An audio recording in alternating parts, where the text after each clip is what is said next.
For the past 18 months, I've been cranking out features for my ultra-fast melee dungeon runner, Bloodthief. It's been a wild ride, and the game is so much better than it was 18 months ago. But for the past year or so, I've admittedly been somewhat neglectful of potentially the most important aspect of this entire game. These freaking levels. I've left these initially released levels almost exactly the same since November of last year. And anytime a playtester asks if there's going to be new content coming, I basically have just avoided the question. I mean, I have temporarily released some levels, but let's just say those didn't go so well. More on that later. But now I'm at the phase of development where the core features are done, and unfortunately for me, I'm just now discovering that making a level that's actually fun to play is really freaking hard. And so as a result, I've had to learn a lot in these past few months, and in that process, I've shoveled a lot of garbage into the hands of my poor friends and playtesters. But as these things usually go, with enough iteration, I've turned that garbage into something that I actually like now. And that's what I'm going to be talking about in this devlog, is how I'm making levels that don't suck. All right, let's go. I said I'm not afraid anymore! Do you hear me? I'm not afraid anymore!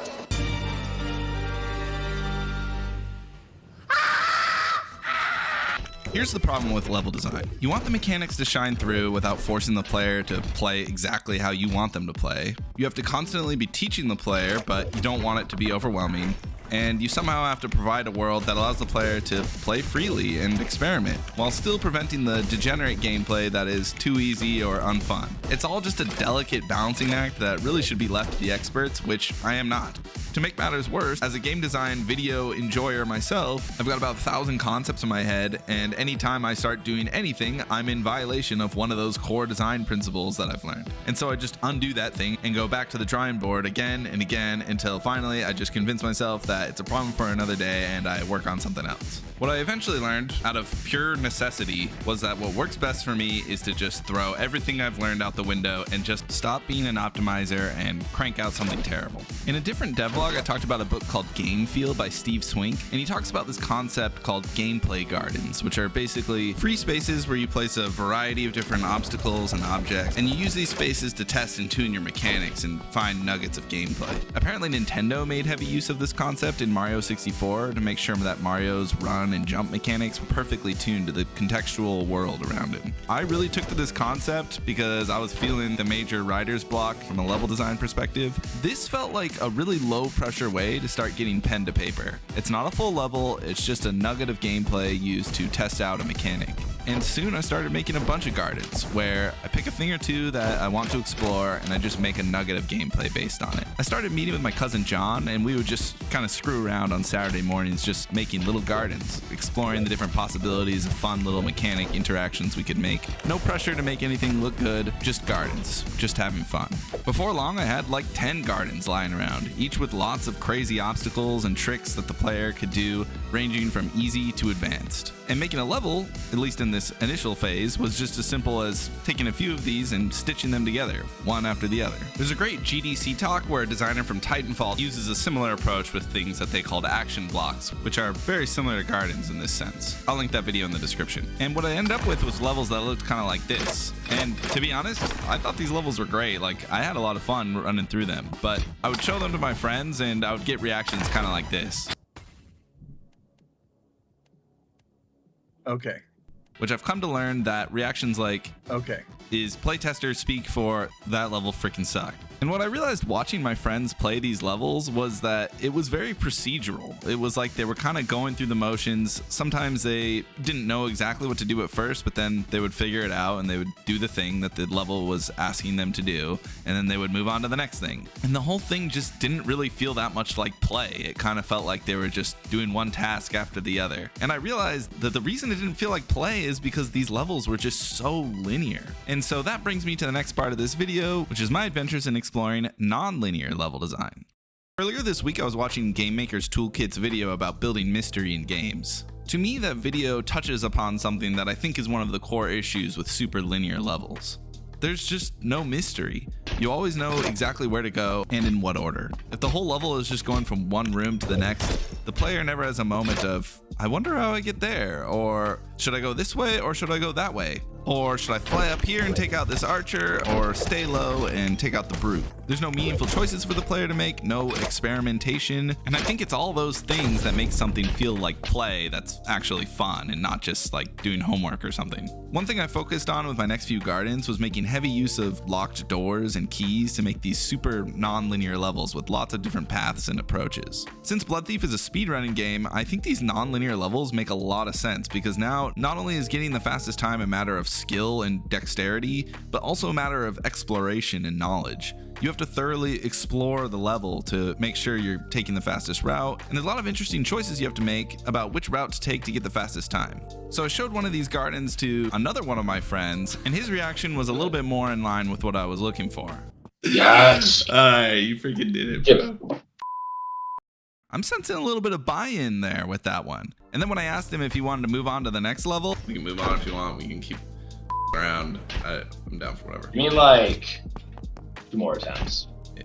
I think that non-linear level design just gives a player ownership over the experience they're having and makes them feel like they're actually playing a game rather than just like accomplishing a series of tasks. So at this point I was all jazzed on non-linear levels. I also was feeling like a level design god because the last few playtests with my friends were going super well. It was feeling like time that I tied all that I had learned together and make something new for the public Steam playtest. My goal was to completely blow everyone's mind. This new level was going to be a longer, more immersive experience, much bigger in scope. It was going to have better art, it was going to have new enemies, it was going to have new interactions. The plan was for it to just be better in every single way and completely knock everyone's socks off. I worked for weeks on this supreme level of all levels. I announced the upcoming level to my Discord and got an amazing response that I was super stoked about. Internally, I was calling this level the Doom Chapel. On the day that I finally planned to release the level, I clicked the button with excitement and... Oh my. No. Oh, God. So what in the hell happened here? I mean, obviously I tested this level with my friends and it tested super well. So what was the problem? Well, the TLDR is that the level was just too freaking much. There were too many new enemies, too many new types of interactions, too much new stuff for the player to learn. It was completely overwhelming, and all that led to an experience that was extremely frustrating and way too difficult to be fun for pretty much anyone. Except for this guy, which that's how you know things are bad, when someone actually has something positive to say and they're prefacing it with, I hate to say it, but it was at this point that I realized that I hadn't really been taking into account the full game as a whole. I had just been kind of making levels in their own little isolated units and not taking into account the entire learning journey the player was going to go on as a whole. And so this whole experience was the catalyst for me to actually sit down and look at this level objectively and really try to put myself in the player's shoes. I played through the level and wrote down every single tiny little thing that the player would have to know to get through it. I called this amalgamation of things that the player had to know the concept graph, where a concept can range from something as simple as I can pick up stuff to ground pound bounce can be an effective way to kill ground enemies while only being on the dangerous ground for an instant. I framed this big list of concepts as a graph because some concepts are dependent on other concepts, and I was able to come up with like 80 different concepts just for this one level. And what I found was in the prior 2 levels, like half of these I hadn't actually taught the player yet. So doing this exercise made me think that I needed to change up my approach to basically limit the amount of new concepts that a player would have to learn at any given time. Best case scenario would be to kind of drip feed new concepts to the player over the course of the entire game because, hey, learning is fun when it's manageable and not overwhelming. Obviously, not all concepts are created equal. Like, some concepts are really easy to kind of stumble upon. Like, for example, I can pick up stuff. Like, maybe you just can accidentally pick up something and then, okay, great, now you've learned that concept. But then there are other concepts that you really kind of have to be told. Like, for example, if pressing a certain button does a certain thing. Like, it's pretty unlikely that the player is going to accidentally press the T button, for example. So I evaluated the parts of the level that playtesters found most frustrating and basically boiled down their frustration into what concepts they specifically were overwhelmed by in that moment. And then now I had a perfect list of new gardens to make, basically. And these ones would specifically focus on those concepts. There also was another type of concept that I realized was becoming problematic, and that was the concept that I thought the player would know by that point, but didn't. and the fact that they didn't know that concept was completely screwing up their experience with the level. This happened all over the place in the Doom Chapel level, but one place in particular was at this part where you basically needed to know that you could air dash directly into a slide and preserve all your momentum to get past this part. And if you didn't know that concept, you just were basically screwed here. I wish I saved the clip, but someone was literally streaming Bloodthief, which is like a dream come true, and they basically got stuck on this part, and it was like the worst thing I've ever had to watch in my entire life. And with all this talk of non-linearity, I think this is a very important point for me to keep in mind, because the huge risk that you run with non-linearity is that different players are going to experience the game in different ways. And as a result, player A may fully understand a concept front and back, while player B could have made it to the same point in the game and never encountered that concept. And it was this that made me realize that even though I love the non-linear levels, there needed to be some choke points in the game. Essentially, I needed to figure out what the concepts were that the player absolutely needed to know and could not miss, and then make at least a part of a level where the player had to do that thing in exactly that way to move on. And usually for these choke points, I'm trying to do it in such a way where just that concept is the thing being learned in isolation, so it's not overwhelming and it's not frustrating. So for example, I talked about how this part, a lot of people didn't understand the air dash to slide mechanic. I ended up making this little interaction earlier in the game where it's literally impossible to get past if you don't do the air dash to slide. But if you fail, it spawns you right back to before it, and there's even a little tutorial text to help you out if you need it. This is ensuring that the player absolutely understands this concept, and it does it in a way that I'm hoping is just in the least frustrating way possible. So now I'm kind of picturing the player's progression through Bloodthief as something that ebbs and flows from super non-linear back to a little bit of linear to learn a new concept, back to non-linear where it's lots of play and exploration, and then back to linear. The picture that I have in my head is like a snake that ate a bunch of rats. I think that this is actually going to make for a nice gameplay flow because yes, non-linear has like higher peaks of fun and creativity, but it also can be kind of chill to just play something linearly for a little bit, and it's just more relaxing and it allows the player to take a little bit of a break. I asked players to pick their favorite levels, and interestingly, while level 5, the most non-linear of the levels, is the clear favorite, level 2, easily the most linear of the levels, rated highly as well and is tied for second place. So I think at the end of the day, players like a mix.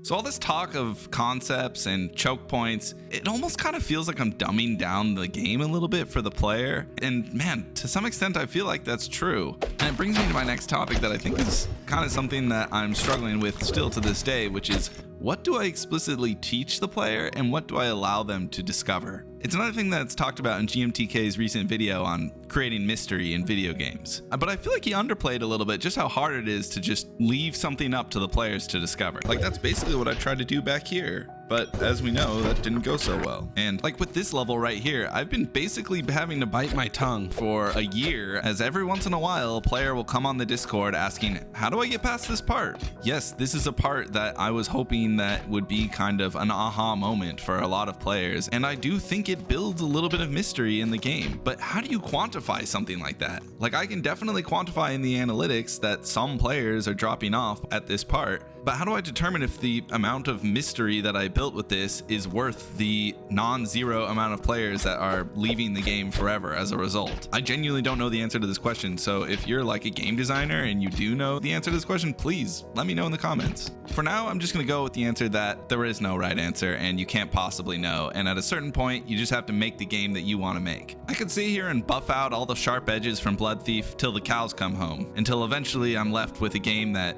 is so utterly unoffensive to everybody and so straightforward to play that no one is ever confused at any point in time, and the player never feels frustrated or lost. But I'm definitely depriving the player of something profound when I do that. I mean, like, the deeper the valley, the higher the peak, you know? I don't want the player to have this, like, utterly flatline experience throughout the entire game, where they never feel that feeling of frustration, and therefore they also never feel that feeling of triumph. There's a term that I've seen thrown around Twitter recently called the yellow paint problem, which seems to be a trend in AAA games where they basically tell the player exactly what to do and where to go at all times with yellow paint that they throw everywhere. And man, I just hate it, and I really don't want Bloodthief to be like this. I think it's a result of these giant corporations needing to appeal to as broad of an audience as possible to make sure that they sell 10 trillion copies of their game and increase shareholder value or whatever. But lucky for me, I don't have shareholders and I don't need to sell 10 trillion copies of my game. So I'm holding my ground that there will be no yellow paint in Bloodthief. And yes, this means that Bloodthief will be a more niche game for a smaller audience, but I think it will be a more special experience for those people.